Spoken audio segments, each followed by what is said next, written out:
सरोजेंद्र सनातनी में आप सभी सियाराम भक्तों का स्वागत है। हम सुन रहे हैं श्री रामचरितमानस के अरण्य कांड की कथा।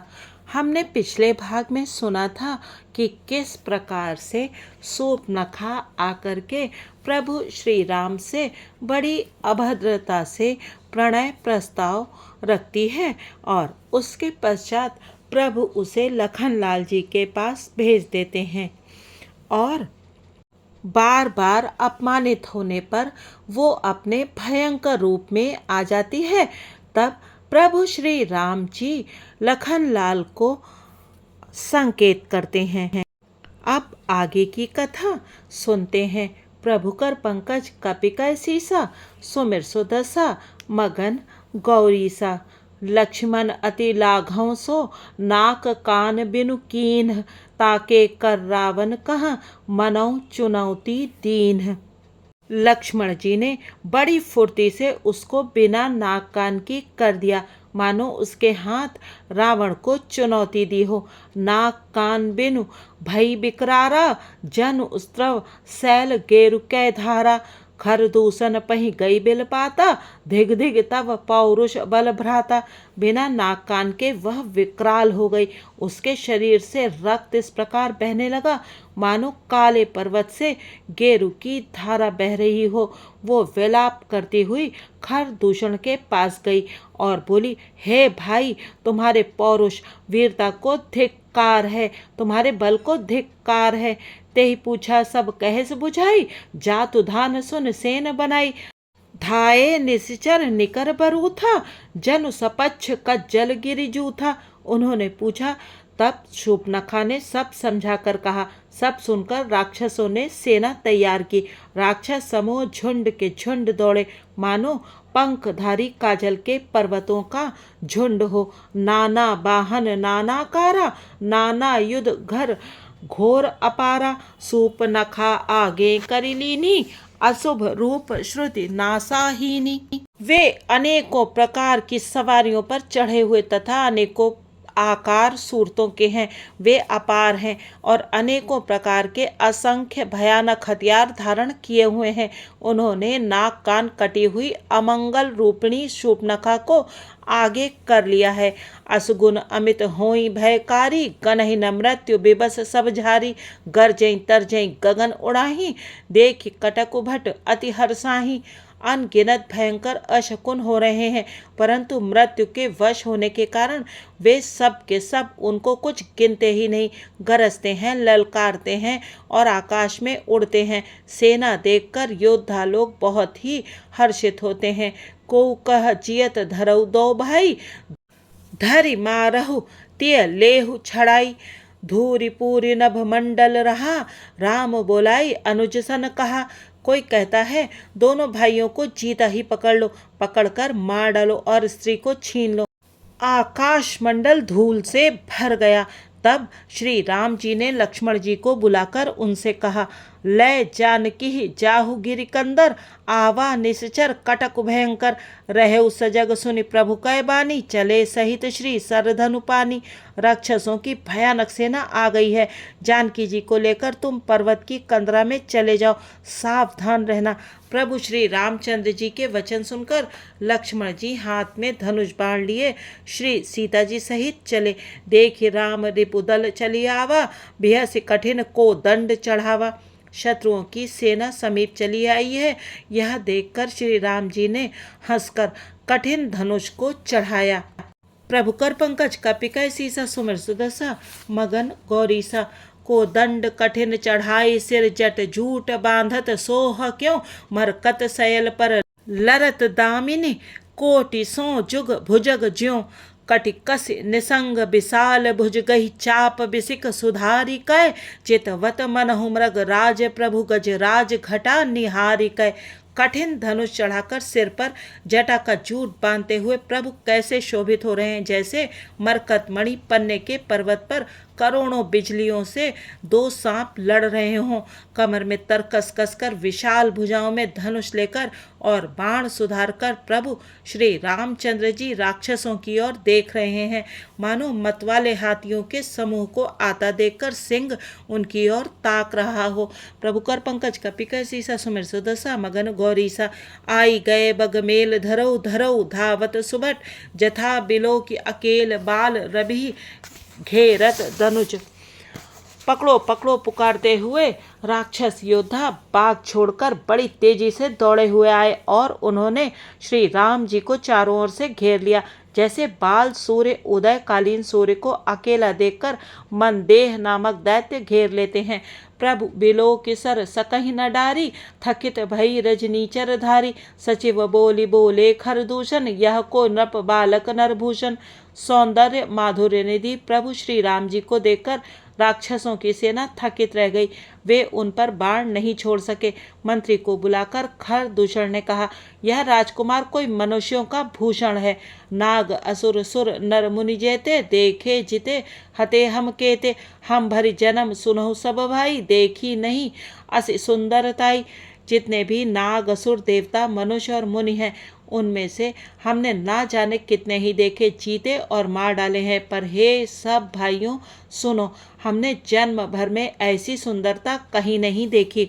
यद्यपि भगनी कीन्ह कुरूपा, बध लायक नहीं पुरुष अनूपा, देहु तुरत निज नारी दुराई, जियत भवन जाहु दो भाई। यद्यपि इन्होंने हमारी बहन को कुरूप कर दिया, तथापि ये अनुपम पुरुष वध करने योग्य नहीं है। छिपाई हुई अपनी स्त्री हमें तुरंत दे दो और दोनों भाई जीते जी घर लौट जाओ। मोर कहा तुम ताहि सुनावो, तासु बचन सुनि आतुर आवो, दूतन कहा राम सन जाई, सुनत राम बोले मुस्काई। मेरा यह कथन तुम लोग उसे सुनाओ और उसका वचन उत्तर सुनकर शीघ्र आओ। दूतों ने जाकर यह संदेश श्री रामचंद्र जी से कहा। उसे सुनते ही श्री रामचंद्र जी मुस्कुराकर बोले, हम क्षत्रिय मृगया बन करहीं, तुमसे खल मृग खोजत फिरहीं, रिपु बलवंत देख नहीं डरहीं, एक बार कालहु सन लड़हीं। हम क्षत्रिय हैं, वन में शिकार करते हैं और तुम्हारे सरीखे दुष्ट पशुओं को तो ढूंढते ही फिरते हैं। हम बलवान शत्रु को देखकर नहीं डरते, लड़ने को आवे तो एक बार तो हम काल से भी लड़ सकते हैं। यद्यपि मनुज दनुज कुल घालक, मुनि पालक खल सालक बालक, जो न होई बल घर फिर जाहू, समर विमुख मैं हताऊ न काहू। यद्यपि हम मनुष्य हैं, परंतु दैत्य कुल का नाश करने वाले और मुनियों की रक्षा करने वाले हैं। हम बालक हैं, परंतु हैं दुष्टों को दंड देने वाले। यदि बल न हो तो घर लौट जाओ। संग्राम में पीठ दिखाने वाले किसी को मैं नहीं मारता। रन चढ़ी करई कपट चतुराई, रिपु पर कृपा परम कदराई।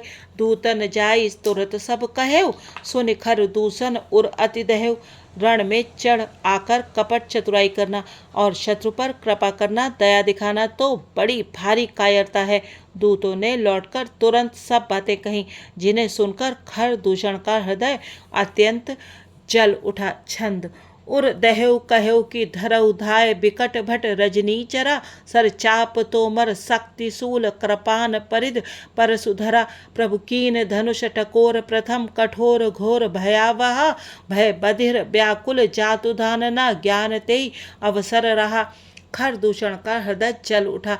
तब उन्होंने कहा, पकड़ लो, कैद कर लो। यह सुनकर भयानक राक्षस योद्धा बाण धनुष तोमर शक्ति सांग शूल बर्छी कृपाण कटार परिधि और फरसा धारण किए हुए दौड़ पड़े। प्रभु श्री राम जी ने पहले धनुष का बड़ा कठोर घोर और भयानक टंकार किया, जिसे सुनकर राक्षस बहरे और व्याकुल हो गए। उस समय उन्हें कुछ भी होश न रहा। प्रभु कर पंकज कपिकै सीसा सुमिर सुदशा, मगन गौरीसा। सावधान होई धाय जानी, सबल आराती, लागे बर्शन राम पर, अस्त्र शस्त्र बहु भांति।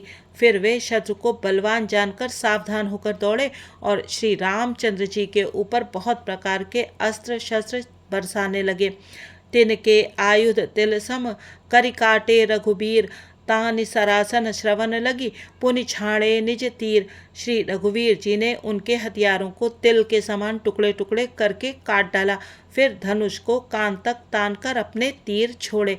तब चले बाण कराल फुकुरत, जनु बहु ब्याल को पेउ समर। श्री राम चले बिसिख निशित निकाम।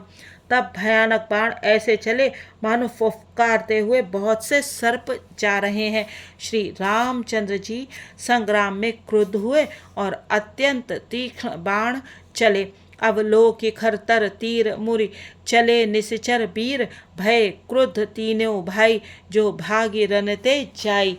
अत्यंत तीक्ष्ण बाणों को देखकर राक्षस वीर पीठ दिखाकर भाग चले। तब खर, दूषण और तृष्णा तीनों भाई क्रुद्ध होकर बोले, जो रण से भागकर जाएगा ते बदब हम निज पानि, फिरे मरन मन महु ठानि। आयुध अनेक प्रकार सन्मुख ते करहि प्रहार, उसका हम अपने हाथों से वध करेंगे। तब मन में मरना ठानकर भागते हुए राक्षस लौट पड़े और सामने होकर वे अनेकों प्रकार के हथियारों से श्री राम जी पर प्रहार करने लगे। रिपु परम कोपे जानि, प्रभु धनुष सर संधान। छाणे विपुल नाराच, लगे कटन बिकट पिशाच।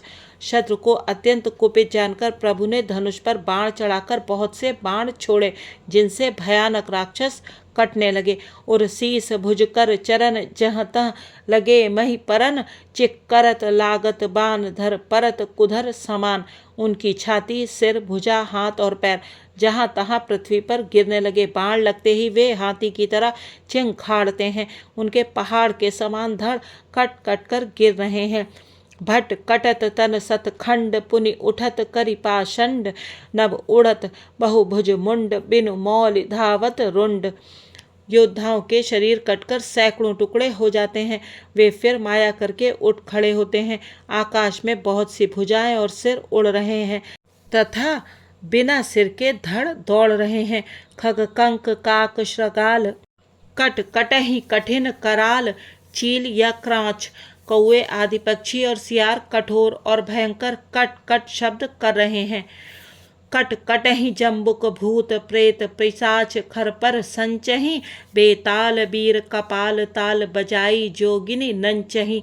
रघुबीर बान प्रचंड, खंडहि भटन के उर भुज सिरा। जह तह परहि उठ लरहि, धर धरु धरु करहि भयकर गिरा।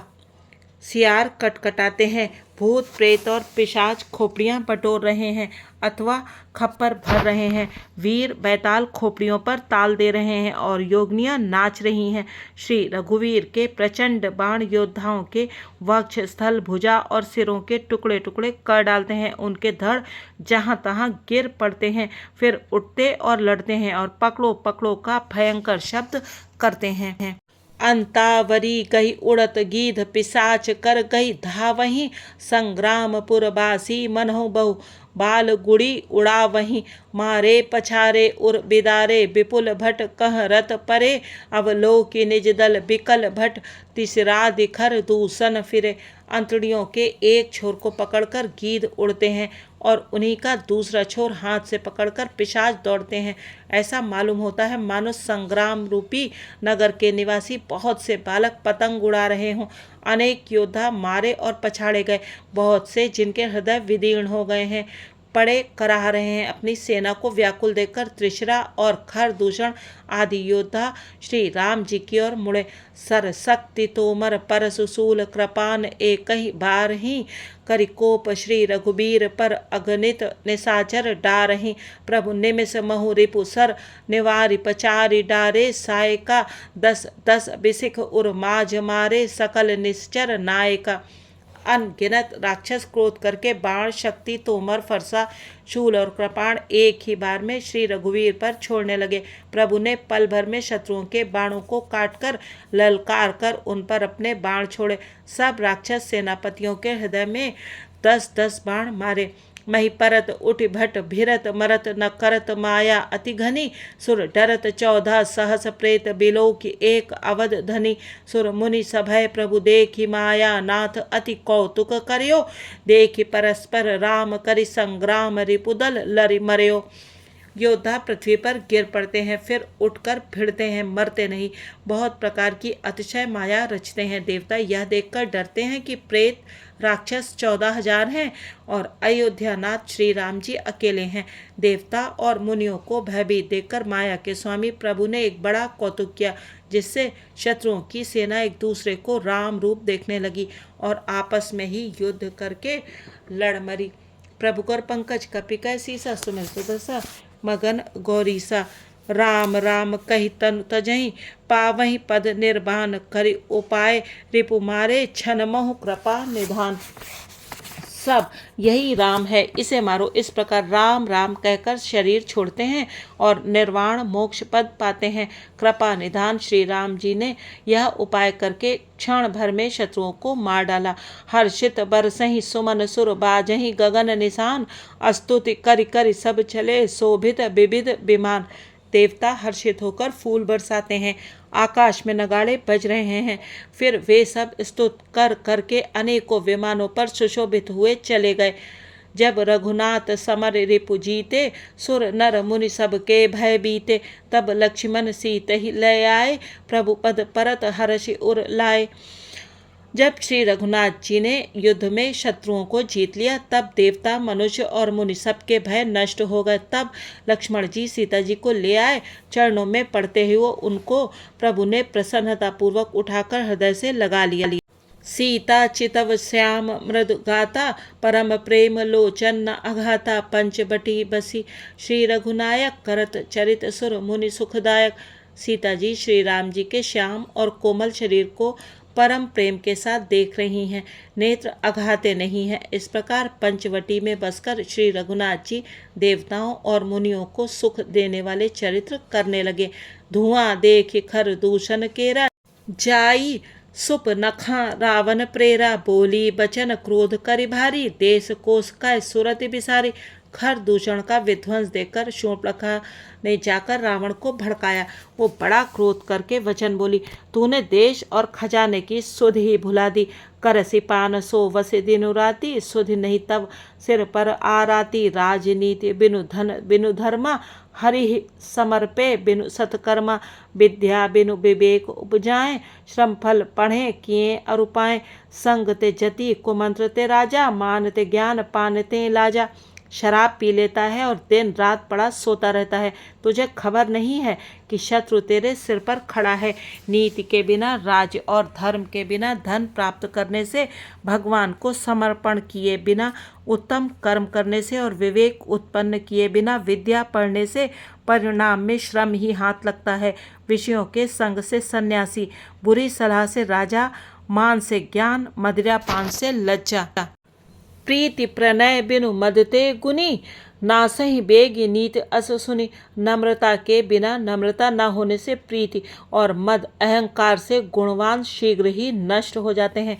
इस प्रकार नीति मैंने सुनी है।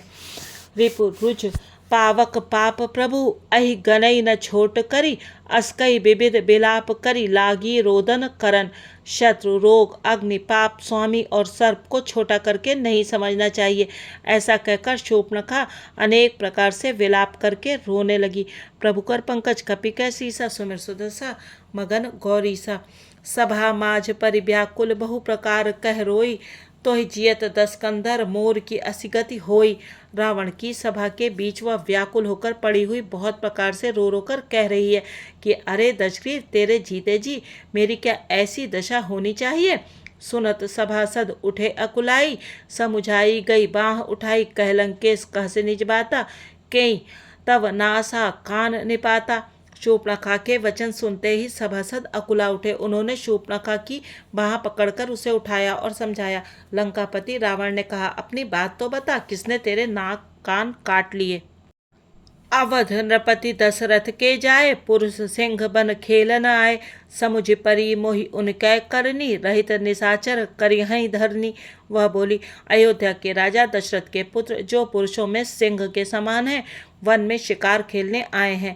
मुझे उनकी करनी ऐसी समझ पड़ी है कि वे पृथ्वी को राक्षसों से रहित कर देंगे। जिन कर भुजबल पाई दसानन, अभय भय विचरत मुनिकानन, देखत बालक काल समाना, परम धीर धनवी गुण नाना। जिनकी भुजाओं का बल पाकर हे दशमुख मुनि लोग वन में निर्भय होकर विचरने लगे हैं। वे देखने में तो बालक हैं, पर हैं काल के समान। वे परम धीर, श्रेष्ठ धनुधर और अनेकों गुणों से युक्त हैं। अतुलित बल प्रताप दो भ्राता, खल बद रत सुर मुनि सुखदाता। शोभा धाम रामस नामा, तिनके संग नारी इक श्यामा। दोनों भाइयों का बल और प्रताप अतुलनीय है। वे दुष्टों के वध करने में लगे हैं और देवता तथा मुनियों को सुख देने वाले हैं। वे शोभा के धाम हैं। राम ऐसा उनका नाम है। उनके साथ एक तरुणी सुंदरी स्त्री है। रूप राशि विधि नारी सवारी, रति सत कोटि तासु बलिहारी। तास अनुज काटे श्रुति नासा, सुनि तव भगिनी करहि परिहासा। विधाता ने उस स्त्री को ऐसी रूप की राशि बनाया है कि 100 करोड़ रति कामदेव की स्त्री उस पर निछावर हैं। उन्हीं के छोटे भाई ने मेरे नाक कान काट डाले। मैं तेरी बहन हूँ। यह सुनकर वे मेरी हंसी करने लगे। खर दूषण सुनि लगे पुकारा, छन मोह सकल कटक उन मारा। खर दूषण तिसरा कर घाता, सुनि 10 शीस जरे सब गाता। मेरी पुकार सुनकर खर दूषण सहायता करने आए, पर उन्होंने क्षण भर में सारी सेना को मार डाला। खर दूषण और त्रिशरा का वध सुनकर रावण के सारे अंग जल उठे। प्रभु कर पंकज कपिकै सीसा, सुमिर सुदसा मगन गौरीसा। आज श्री राम कथा को यहाँ पर विश्राम देते हैं। अगले अंक में जानेंगे कि आगे रावण ने क्रोधित होकर क्या किया और उसने किस प्रकार से अपनी बहन का बदला लेने का विचार किया। लेकिन क्या उसने यह समझ लिया था कि स्वयं प्रभु ही उसके सम्मुख आ पहुँचे हैं। यदि आपको यह जानना हो तो अवश्य ही सुनिएगा श्री राम कथा का अगला भाग। तब तक आप बने रहिए सरोजेंद्र सनातनी के साथ। जय सिया राम जी की।